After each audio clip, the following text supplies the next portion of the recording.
This edition of the Lloyd's List podcast is brought to you by Vesson.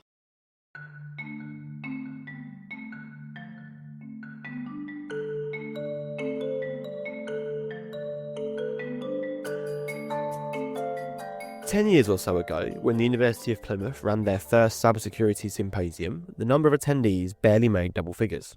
But this week, held in the main hall of the International Maritime Organization on London's Embankment, the same event attracted more than 300 from shipping companies in almost every sector imaginable. Now, clearly, the topic of cybersecurity has gained attention and traction, partly down to the repeated warnings of horror stories the industry continues to receive, right the way up to hackers being able to remotely control very large crude carriers.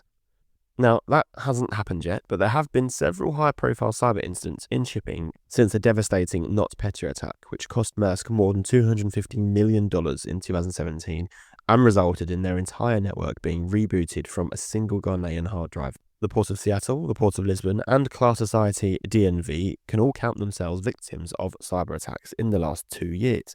But the apocalyptic vision that has been painted for the industry time and time again, well, it just hasn't materialised yet. I'm Joshua Minchin. I'm a reporter here at Lloyd's List, and I'm asking, how worried should we really be about cybersecurity in shipping? So the threat is still by and large a generic threat. It's generally not targeted apart from in very specific cases. That's Daniel Ng, Chief Executive of CyberOwl, which has recently been acquired by class society DNV. How that tends to impact or manifest is in equipment failure. That's still by and large, the vast majority of cases end up in some kind of equipment failure. Sometimes that equipment failure can be rectified quite quickly, but often it needs full replacement. And sometimes that replacement requires the vessel to go into dry dock. And I would still say in quite a number of cases, ship owners don't even know it's a cyber-related incident. They just think it's equipment failure, and that is by and large the vast majority of where those losses impact.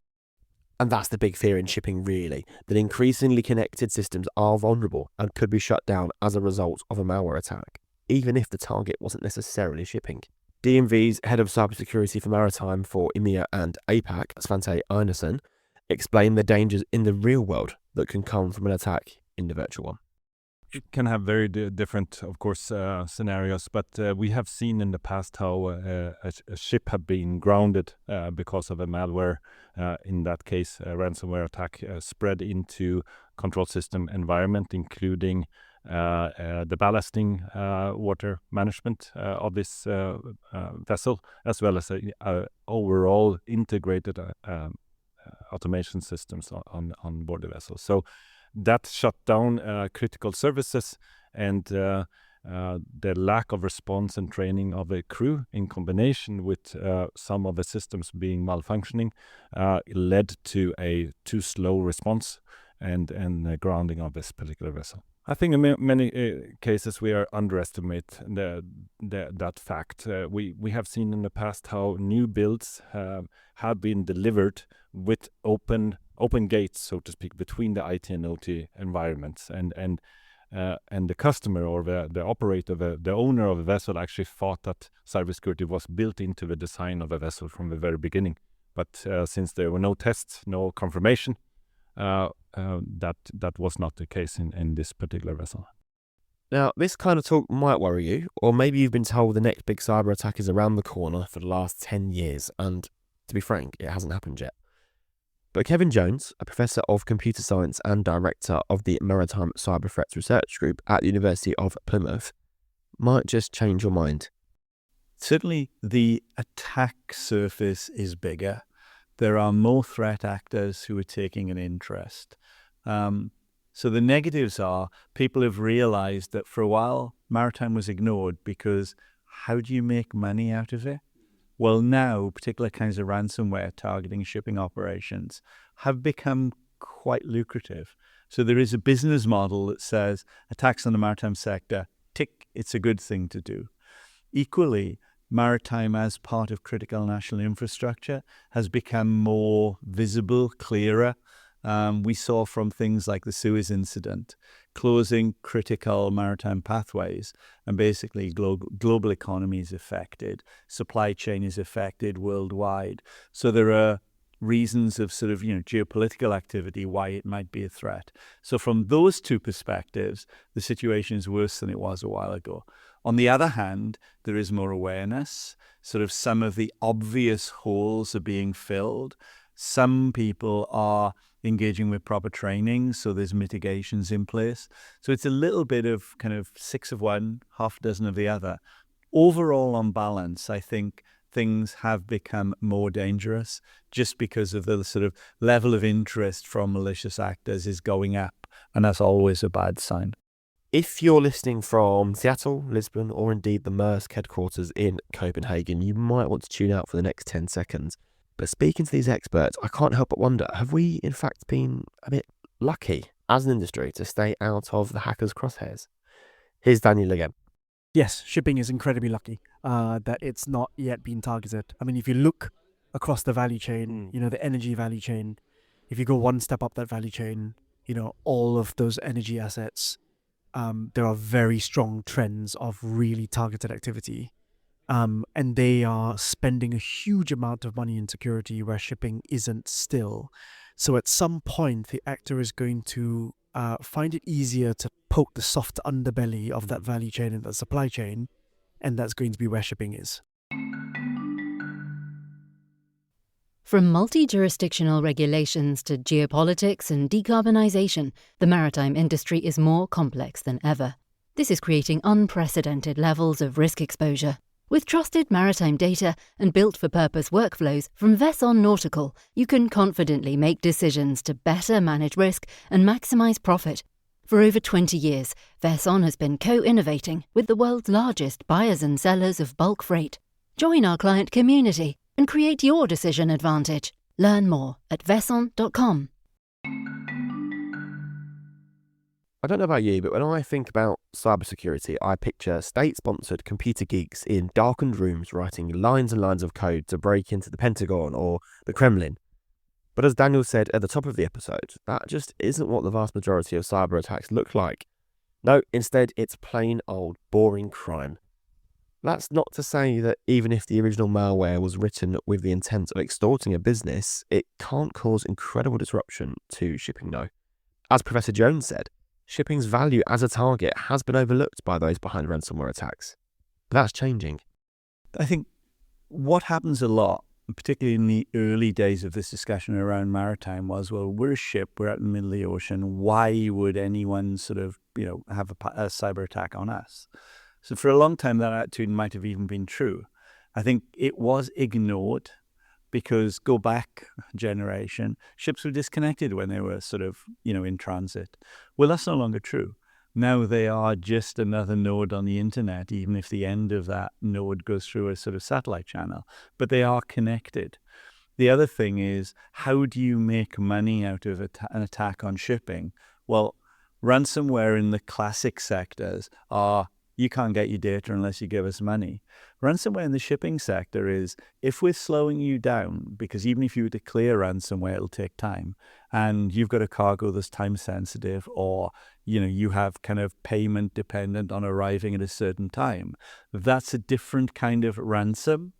And I think that there are parts of the criminal sector that are realizing a vulnerable target, a clear message that it would be worth paying ransom in some cases.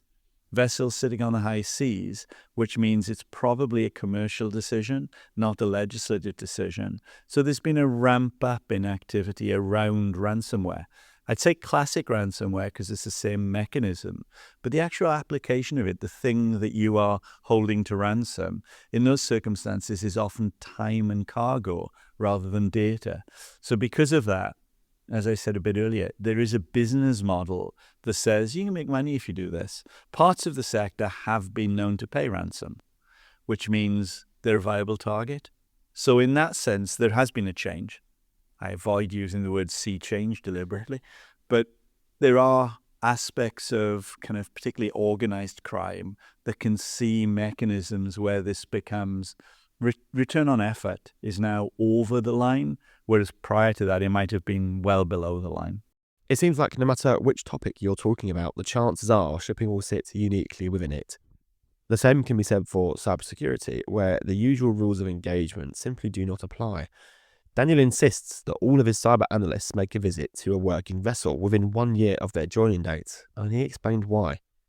It's very easy for an analyst 5,000 miles away, sitting in their sort of glass and steel building, to say, "Thou shalt not download that document." Whereas for the crew, the port of call has given them a document. They've got to fill that form in. If they don't fill that form in, the vessel cannot berth. And if the vessel cannot berth, they can't finish the operations. And if you imagine that the spot charter rate for that vessel might be $50,000 a day, if they can't complete that operation, they can't berth, they can't complete their job. So what then happens is, if as an analyst, a security analyst, you provide that advice, the crew would sort of smile and still carry on anyway and do whatever they need to do. Which means that you don't actually deal with the risk and you don't actually mitigate the risk. Whereas something better might be, download that file in a quarantine machine, do what you need to do, and then make sure you run a scan before you reconnect that machine. That way you don't get in the way of operations.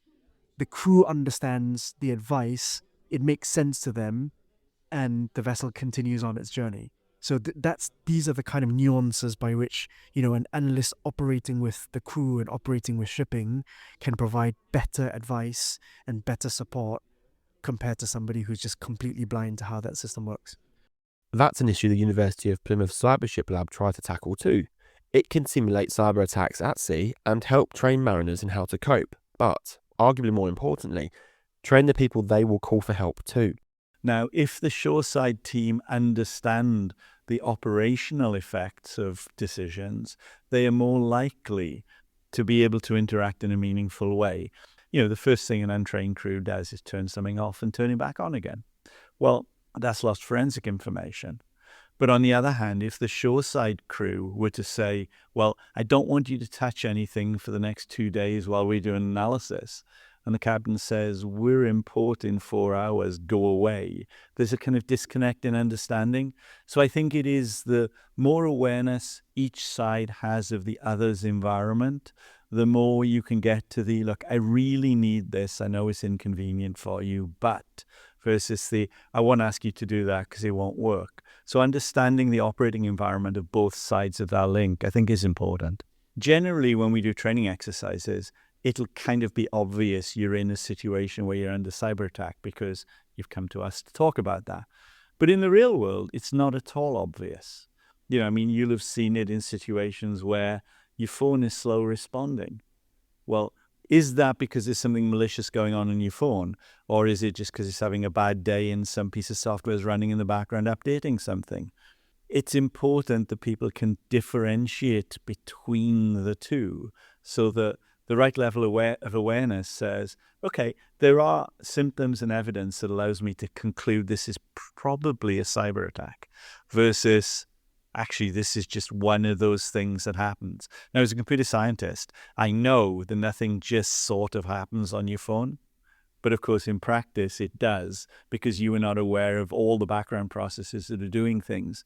And I think getting that level of understanding kind of helps properly contextualize what you do next. So the thing that we see most often is, because when they're in the lab doing training exercise, it'll be looking for clues. Cyber, right.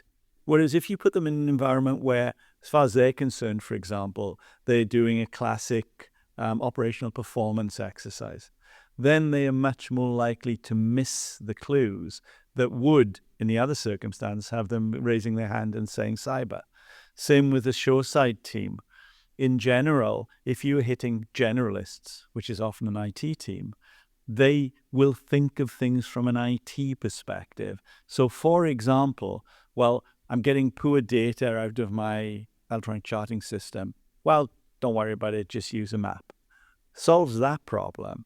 But if that poor data was an indication of a compromise of that system, which can then spread to more mission critical things like, say, steering, a properly trained crew on shore would be concerned about the knock-on effects of what might be happening, whereas a more classic shoreside team who don't understand that, you're 10 minutes away from Rotterdam, which is a pretty busy port. You can't afford to waste time working out what to do. You immediately need to default to sort of safety before everything else. So a trained response team might say, you've probably got a cyber problem, just turn everything off and look out the window. That's not what we tell you if you were mid-Atlantic, but it is what we're telling you now because we understand your restrictions, just as you told us what you could to help us do our job. Okay, so far we've heard that shipping is becoming a much juicier prospect for would-be hackers, and that the normal rules we tell people to abide by to make their systems more secure don't always apply to shipping. That doesn't sound like the greatest of mixes. What's interesting though is that when asked, shipping industry professionals are pretty happy to accept a little bit more cyber risk if it means they can innovate faster. Here's DNV Maritime Chief Executive Knut Ørbeck-Nilssen.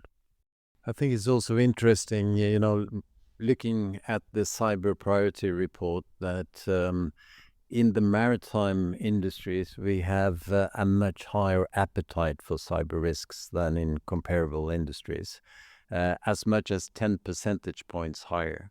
And one can ask oneself, is that justified, or has it something also to do with the fact that in the same report we found that 75% believes that the training is not advanced and sufficient. So there could be a question of maybe overconfidence when it comes to cyber threats. Coming back to what I said before, it is both for ships in operation but also new builds. We see how systems are more interconnected. Even retrofitting old bulk carriers with scrubber systems is also an example in the report, where we can see these new systems are actually built with new technology, and these new technologies have remote connection capabilities. And all of a sudden, in a 20-year-old vessel that had never built on remote connectivity or similar cases, they are.